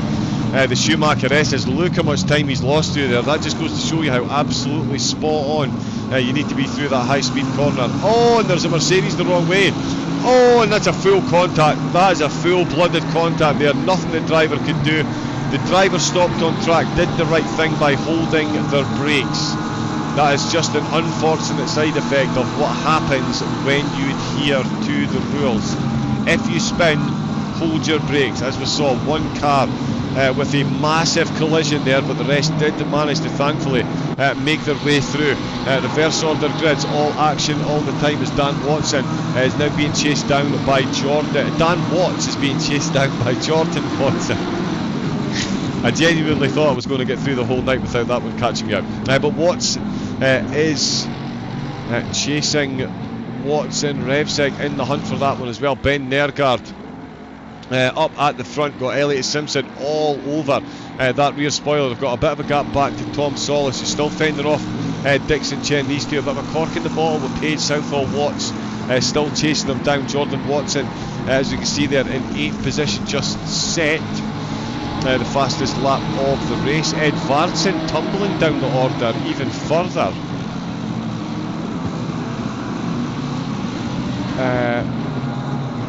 Yeah, so I'm not sure what happened there. Let's have a look and see. So that's his teammate, one of the sister Velocity cars, the McLaren, into the hairpin and up towards Oh no, so he is behind Holzer then, so he has dropped a couple of positions. But it isn't through the section of the track. He's got Sadivi still ahead of him, although yeah, there might have been a bit of contact here with he's put two wheels on the grass. That's going to compromise his braking. He has managed to keep it between the mayo and the mustard just, but that's why it popped up with an incident then, because he had a bit of an off-track excursion there. Still chasing down his teammate Sadivi through Advan Bogan. Yep, so he does keep this one going very nicely indeed. Christoph Holz in the background watching this one, so too Richard Gasson. Again, quick shout out to that livery. Then we're going to need to do a longer intro so we can have a proper look at some of these liveries. But Gasson still running. Oh, and that is blue flags. David Blythe then. The Spartan racing car not having a good opening lap, neither to Cormac Quinn. James Whittaker, I think he's disconnected because he's still showing at the top of my timing tower, so I think there's been a problem there. Well, there's definitely been some kind of problem because the driver's in the pits. Still all the action in the middle of the pros though up at the front. Look how close they are. As you can see, another car just being blue flagged quickly out of the way. One of the back markers, Ferraris, through Advan Bogan. 4 cars making their way past the RTO BMW, closely followed by Watts. That is closely followed by Watson. That is Watts. Now we've done it once, we're going to keep doing it. Oh, the McLaren over the final chicane. Oh, the SOP cars have made contact. He's almost ended up in the pit. There's no room to get back on. That's going to cause a huge incident. The RTO BMW has been spun. He's been straightened up. He's been spun again. That is all the action, all the time then. Not the type of action you want to see. But Dan Watts then coming a cropper through that final chicane. Unbelievably close between the top. The SOP drivers actually came together and straightened one another up. And then the SOP Lambo in the background. Peter Brett just made his way through as well. Oh, yep, so it was ahead. It was the SOP cars that came together, trying to come back out with the pits. The Ferrari came into the middle. Lamborghini sails up the inside. Oh, Watts is stationary, and the other BMW gets spun as well.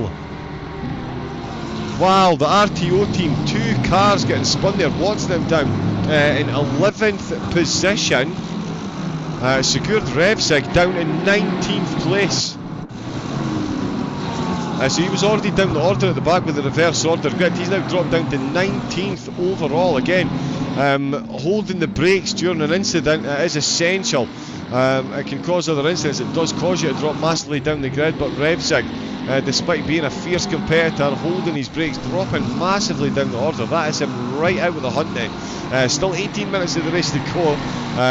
Over 2/3 of the race, but it is only a 25-minute race, so 18 minutes, that is a big ask. He's got a lot of silvers. McCord and Sidlowski still trying to make their way through the AMs. Over the front, Elliot Simpson still chasing Ben Nergard. Liam Page being absolutely hounded by Luke Southall and Andre Dixon Chen. Dixon Chen knows he is going to need to get a move on. Luke Southall, race 1 winner, wasting no time getting himself back towards the podium position. With that big incident there, Watson have been separated, but Watson has a new protagonist chasing him towards podium greatness. It is Peter Brett, disconnected from race number 1, back with a vengeance at race number 2, started at the back of the pro grid, now finds himself up into 7th position. Solace just been overtaken there by Schneepman, if I'm not mistaken, and Edverson and Watts are having themselves a bit of a battle as well. Watts running a bit deep on the brakes there. The Lambo in the background is going to make this an interesting Mercedes arena, or is he? No, thinks better of it. Stays just out of the way. Of course, that is Christoph Holz, who's currently running in second in the silvers. So he is definitely not going to be doing anything too crazy. Head down, get to the end of the race. A podium is definitely on the cards. In the background though, there's all kinds of action on the cards. The Sidlowski, second place in the race. Oh, that's a big wiggle on the exit. And that is Sidlowski with another one of the RTO cars looking to go past. That is Sigurd Revsig. And Sigurd's put 4 wheels on the grass end. Sidlowski's put 4 wheels. The 2 teammates just over generous with one another there, you feel, trying their best to avoid contact. They've both avoided keeping the tyres on the tarmac. It's cost them both a bit of time there. Revsig does clear his teammate though. He's got another teammate, Ryan McCord, ahead of him. He's chasing down the Porsche of Lovric. Richard Gasson and Kexel just ahead. Sadivi now in third place with Holzer in second, and it is Marcel Schneepman. Absolutely flying start for the Silver driver. Leading the way, 8th position once again. Silver's inside the top 10. He does have Edvardsen and Watts hunting him down, so he'll do well to hold on to that. Elliot Simpson, he really is doing well to hold on to the back of Ben Nergard. Then the RTO driver showing a clean pair of heels with Simpson to the rest of the field. Liam Page wishes he could do so to Andre Dixon Chen, and in fact Southall. Oh, he's having a look up the inside. The Porsche versus the McLaren. Is he going to get done on the brakes into the Mercedes unit? No, he is not. Dixon Chen keeps the full car in front. There's Watson in the background, closely being followed by Peter Brett. So just as they were close in qualifying, here the reverse order grid in race number 2, the sun has gone down. The track temperature might be down to 19 degrees, but it's certainly heating up on track. Nergard less than half a second separating him from his main race win challenger. Page has got the next 4 or 5 cars within a second and a half, as we can clearly see off his rear spoiler. The SOP Ferrari really having to get the foot down then. He's got Andre Dixon Chen, Luke Southall, James Watson and Peter Brett chasing him down. Schneepman in the back, still fending off Solis and Ed Varson. Again, unlikely to do anything too crazy defending there. That isn't a position for points. Dan Watts has just gotten himself, oh no, sorry, still ahead of Holzer. It's actually Solis that he's closing in on, so this will be for position. No disrespect to Solis, but I do think that's going to get done sooner rather than later. The two of them qualified with massively different times. Although, sorry, Solis didn't start, didn't set a quality time. So I'm not actually sure what his pace is. He did make up a lot of positions, so we'll see how that battle plays out. But Elliot Simpson is still on that rear spoiler of the race leader. It's RTO versus Velocity up at the top. Oh, it's Velocity versus SOP for the final podium position. In fact, Luke Southall, oh, and he's opened up that possibility. Have a look up the inside of the Coca-Cola car, the Porsche. A bit later on the brakes for Dixon Chen. They're having to pull out in the move to avoid contact, and he is now going to have to avoid the advancements of Jordan Watson, not James Watson. Jordan Watson into turn number 1. Really opening up the corner is the Lambo. Is he going for a move through the Mercedes arena? Takes a good line up. He's following Southall vehemently through that corner.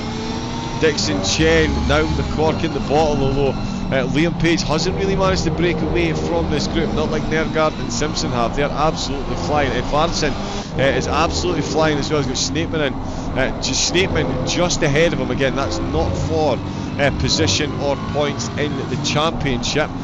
Sigurd Revzig looking to make his way through. He's got another 4 overtakes before he catches up to his teammate Dan Watts, and then I fear it may not be Dan Watts, as Watts has just got himself past Tom Solis then. That overtake done through the Mercedes arena. That's Watts up to 10th position, 9th in class, with again the AM leader up in 8th place, although he does have Dan Edvardsen, the Velocity driver, on a charge back to the top 5 if he can.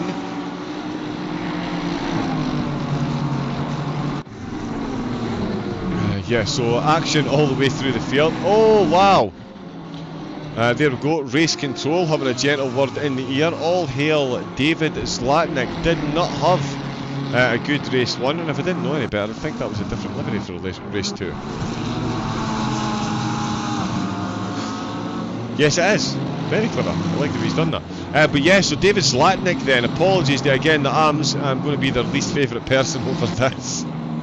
There's been so much action up at the front, but he has taken the lead from race 1 winner Wesley Hovens and Lawrence. So Lawrence, of course, taking the race 1 victory. Zlatnik took pole position. Couldn't bring that one home. Finished halfway through the field, so started in 5th. For this race, and he's got himself back into the lead. Should get a chance to see some true pace from him then in the race. He's got a bit of a gap to any more cars ahead, so these drivers free to battle that out. Colin Heselden looking for a second podium of the evening, but he does have Lucas Lastowski closing him down. In fact, that is a serious battle about to commence into turn number 1. He gets shown at the inside line. Oh, and he's put a wheel on the grass that's going to compromise his braking. The other BMW spotted that stage right out of the way, and despite that, Listowski manages to hold on to the car very well indeed. And he gets himself up a position at the expense. Oh, Heselton! Not sure what happened there. Let's jump back on board and see what happened there. Oh, so the car ahead lost the back, and so well, the BMW is through the Mercedes arena. It would seem the Mercedes jinxing the BMWs, both of them having some severe lateral movement on the back of that car. It's an ill wind that blows nobody some good, and Ben Knight has just been blown in the direction of the podium battle in the AMs. So the Mercedes arena doing the Mercedes driver a big favour there with the back of the BMW stepping out. So that is the podium battle in the AMs about to be joined by Ben Knight. Sidlowski and McCord, the two teammates, they're having themselves a battle for points in the AMs. Schneemann just having a battle with himself at the minute. Peter Brett all over the back of Southall, was all over the back of Watson. Andre Dixon-Chen got very little breathing space at the minute whatsoever from the battle behind him. That is Southall, Watson. Oh, and the Porsche having a big look there. So much later on the brakes is the Porsche into turn number 1, but not late enough to get that job done. Bernd Nergard still leading the way. The Velocity eSports car still headlights visible under the rear spoiler of the Merc. That is how close these two still are, and they're still gaining time on the rest of the field with a 2.8 second gap back to the rest of the field. Liam Page almost a second actually, so he's got a really good run through that Mercedes arena. You can see he's got a bit of a gap then to Andre Dixon-Chen, who absolutely does not have a gap, and you can see his rear view mirror, which we can for his hand. You will see there is the headlights in the background. Look, Southall so close, all three cars right behind them then. Incredible stuff. We've got Richard Gasson, who we mentioned, he is closing in on Kexel. Again, this is a podium potential battle. Sadivi's still on the podium, but Kexel is closing in, and Gasson closing in on Kexel as well. Lovrick and Sidlowski not far behind. Sidlowski has dispatched his teammate Ryan McCord. So McCord dropping down a position. Sidlowski on a charge, looking for another podium. He's a bit quicker than Lovrick ahead of him, so it's potentially top 5 still on the cards there. And David Zlatnik eking out a bit of a gap there, finding a bit of a tenth or two here and there on Hoven-Zandt Lawrence, so not breaking away as quickly as he closed up. Great battle between those two. Alpha Dogmeat bringing up the rear of the AMs at the minute with Winter just ahead of him. Duffy still very much in the race as well. Hawes in the pits, Cormac Quinn, David Blythe and James Whittaker all retiring to the pits unfortunately. Ben Nergard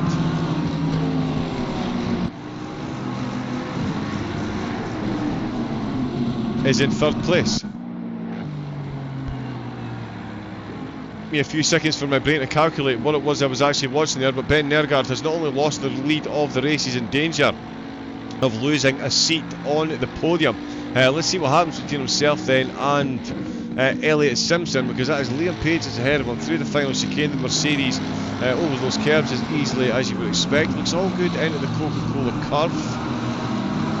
Exits the Coca-Cola curve very nicely indeed. You can see how far back Page is. So for Page to be in the lead here, these two have had to come together into turn number 1. Oh, surely not into turn number 1. The McLaren is so far back. That would be a full postman patch send. First class signed delivery. And Liam Page, the parting of the Red Seas. And we shall call thy name Moses. As he held out his Ferrari staff there, the Red Seas parted, and Elliot Simpson made a bit of contact with the back of Ben Nergard, and Page is going to say thank you very much indeed. So too will Andre Dixon-Chen. He's been thrown a lifeline. As in the background We've got Jordan Watson, who's actually got himself ahead of Luke Southall. So is Peter Brett, so another overtake.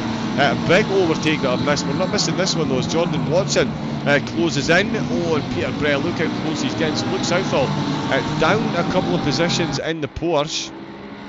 He's now chasing his teammate Peter Brett, who is ably chasing fellow Lambo Jordan Watson. Watson again taking the fastest lap of the race. Peter Brett taking no prisoners up the inside of turn number 1. Gets the car rotated. There's a little bit of door banging. They both make it successfully out the corner, but it's Peter Brett that's got the Lambo v Lambo battle won and done through the Mercedes arena. Peter Brett then up into 5th position. That now puts Jordan Watson firmly between two SOP drivers. He spent the whole of race 1 chasing an SOP driver, and he's doing the same again. Peter Brett now chasing down Andre Dixon-Chen, who's chasing down Elliot Simpson. Incredibly close up at the front of the field with Liam Page less than a second ahead of long-time race leader Ben Nergard. Simpson still in 3rd position. There is other divisions, of course. Marcel Snapeman is still comfortably leading the way in the AMs. Christoph Holzer still in 2nd position, finds himself with getting very quickly out of the way of an ever-charging secured Revzik, who does now have a points paying overtake ahead of him. If he can catch up to Tom Solis. McCord has lost another position, and in fact he's just lost more. I think we might have an issue for Ryan McCord then. Let's just keep an eye on that. Can confirm Daniel Zlatnik is still very comfortably leading the way in the AMS. Wesley Hovenzat Lawrence is in 2nd, and Lucas Listovsky still in 3rd. Oh, that is a big wiggle on the exit. The BMW is really struggling to hold on to those rear tires. And again, that is definitely a trait you do not want to pick up during a race of any length. So we see that, McCord losing a couple of positions there. Sharinga, Douglas, Loverick all benefiting. So too Richard Casson and Forbin Kexel. So Frank Sidivi still in 3rd position with 1.8 second gap to Kexel. That would be a great result. Finished race 1 last. Started in 1st year. So the reverse order grid really doing its job. It's also doing its job in the middle of the field. Apologies to the rest of the field if there's any more action, but I'm not taking my eyes off this podium battle then. We've got Simpson, who's now ahead of Dixon-Chen. Peter Brett still in 5th with Watson in 6th. Him and Southall battling, only it's the other way round this time, as Watson is fending off Southall. There is he, is Southall past him. What's going on there?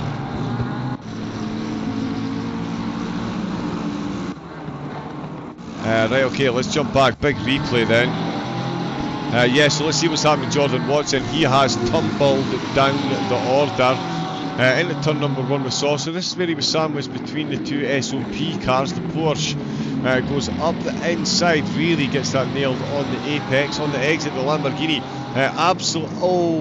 absolutely planted, but then spins it, and hopefully there's no other contact. Just gets himself off the track, trying to right the car, cannot get it started and going, and there we can see that is actually Revzik getting the move done on Solis, 2 corners before he gets done getting past Jordan Watson. Huge championship ramifications. Not only that, Ben Nergard is now well off the podium as well. He's down to 9th position. In fact, I think he might be in the pits. Let's see if we can catch a replay of that as well.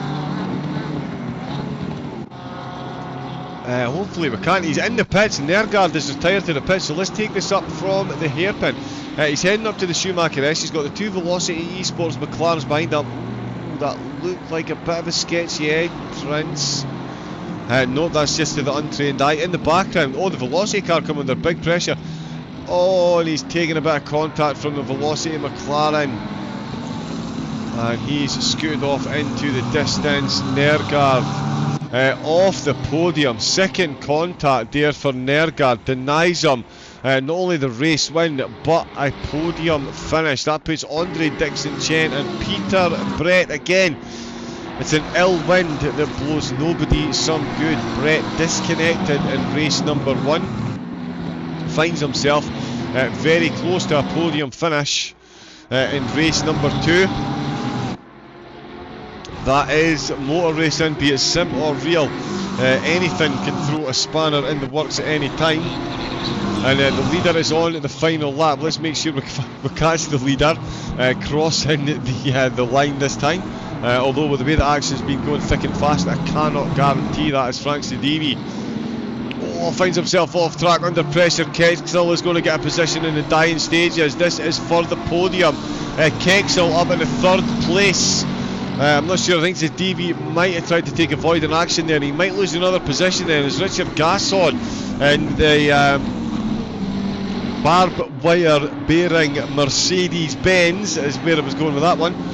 Closes in as well. Another one of the velocity cars coming under serious pressure, and in fact in the arms it's all coming to life as there's only half a second between the top 2 there as well. So we might not catch the leader crossing the finish line to win the race.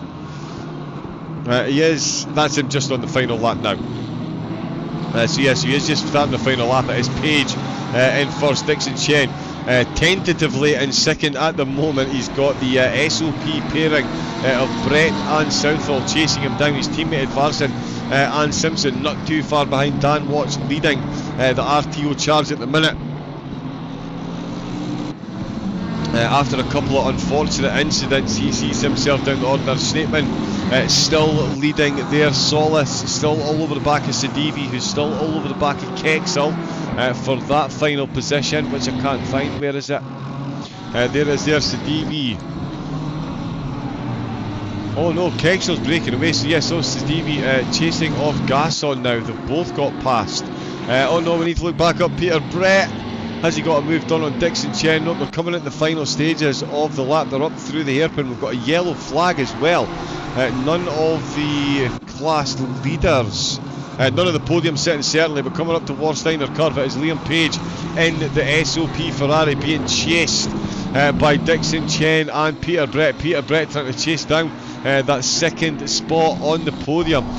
Ruthlessly close at the minute, as you can see his teammate in the Porsche behind him, Luke Southall, winner in race number 1. Watts, where is Watson gone? Oh yeah, of course, Watson down to 11th after that contact. But it is into the final chicane. It looks like they've held on. Can Page make his way through successfully? We've seen that chicane trip up many a driver so far. No such mistakes for the lead 3. I'm scared to look away from this battle for second place, but I think he's got it done. Liam Page definitely got it done. 25-minute reverse order grid. Liam Page takes the top spot. Andre Dixon Chen, a 10.5, separating himself and Peter Brett. Luke Southall, race 1 winner, finishes in 4th position. Look how close that top field were, and nothing separating them at all. And I just missed Marcel Schneepman crossing the line in the Mercedes for RTO, taking the top spot in the arms. Christoph Holzer taking a phenomenal podium in race number 2, and Thorben Kexel in the Bentley. Linksay has never felt prouder right now. He loves that car. On the podium, so great to see, and we will hopefully see Daniel Zlatnik. There he is, crosses the line, takes the checker flag in the Ferrari after a troublesome race number 1, gets it done. Race number 2, Hovens and Lawrence, back-to-back podiums for Wesley. Sees him second, and it is Lucas Listowski who rounds out the AM podiums. 3 drivers not making it to the end. A highly excitable Scottish commentator that almost didn't make it to the end. What an absolutely incredible round of racing. We'll bring you some highlights and some roundup as well. Of course, sponsored by Luke Addison Setups. A little progress each day adds up to big results. Results as big as what we've just seen tonight? Potentially. But give it a try. I can confirm Luke's setups are absolutely incredible. If they can get a driver around me, like me, around Watkins Glen in a 1:44, that's yeah, that is not too shabby at all. What a race that was. Apologies to the drivers in the AM. David Zlatnik especially. We missed a lot of the great things that you did there during the race with all the battling that we've got going on up at the front. What a league this is, folks. I hope you cannot wait for next week. Laguna Seca. Oh yeah. But tonight's results, it was Zlatnik, Hawes, Lawrence and Listowski in the AMs on the podium. Schneepman, Holzer and Kexel on the podium in race number 2. And for the pros, Paige, Dixon Chen and Peter Brett, Ferrari, McLaren. Look at that, 5 different manufacturers in the top 5. You absolutely cannot argue with that. That is how you know you're in for a close series. Thank you as well to Craig Winter, Moritz van Coverden, and of course Richard Gasson on his journey to be the greatest granddad in sim racing. They gave us some driver details this evening. We will be doing more over the series. So you'll not only get to know the drivers on track, get to know them off track as well. Find out what makes them tick, their aspirations, and of course, more importantly, what equipment they're using. Because we're all are, of course, just that little bit interested in that type of stuff. Massive thank you to everyone in the chat. My hugest of apologies. I definitely did not mean to ignore you all this evening, but yeah, I'm sure you'll forgive me. The amount of action that we saw out on track tonight, absolutely phenomenal. Cannot wait to get going for next week's race. It is going to be absolute otherworldly. As I say, it is Laguna Seca that we're off to next. It will be exactly the same format, of course, 2 25-minute races. The second one, a reverse order grid. What more could you possibly want? Please make sure you hit that subscribe button. It is free. Hit the bell. Get notifications every time RTO is going live. Get into RTO's Discord as well. Get involved in the racing. An absolute amazing bunch of people. Joe Boyle, cannot sing his praises highly enough. Make sure you watch his personal Twitch channel as well. You see him racing first perspective and doing pretty well at it as well. He's not too shabby behind the wheel, even if he is a bit of a bop tourist, but we still love him for it. So thanks, Joe, for setting this up and getting me involved in the broadcast. Again, thanks to everyone in the chat as well. Who've got Barry Evans, with Brian Bond, 9k from the UK in there as well. Kawasaki in the chat battle with Zlatnik, love to see it. Simon Bagas, of course, from SOP as well. SGP John was in the chat as well. Had Calvi in there as well. Nicholas, Leon Seeley was in. Good evening, Leon. How we doing? My apologies. Really, I'm missing out when I'm reading the chat. But yeah, again, thanks to everybody for tuning in. Make sure you give it a follow. Same time, same place next week. Make sure you get involved. I'll leave you with the highlights this evening. But that is all that we have time for from myself. My name, John Wright, aka Double O Raven. Don't hold it against Linksay. It was all the budget could stretch to get me on the broadcast. Well, I hope you enjoyed it, and I will be back. My absolute pleasure and privilege to be back again next week to bring you all the action. So until then, go on to Linksay's Twitch channel, get into the Discord, hit subscribe on YouTube. Job done. Stay safe, take it easy, and have an amazing rest of your night. Good night.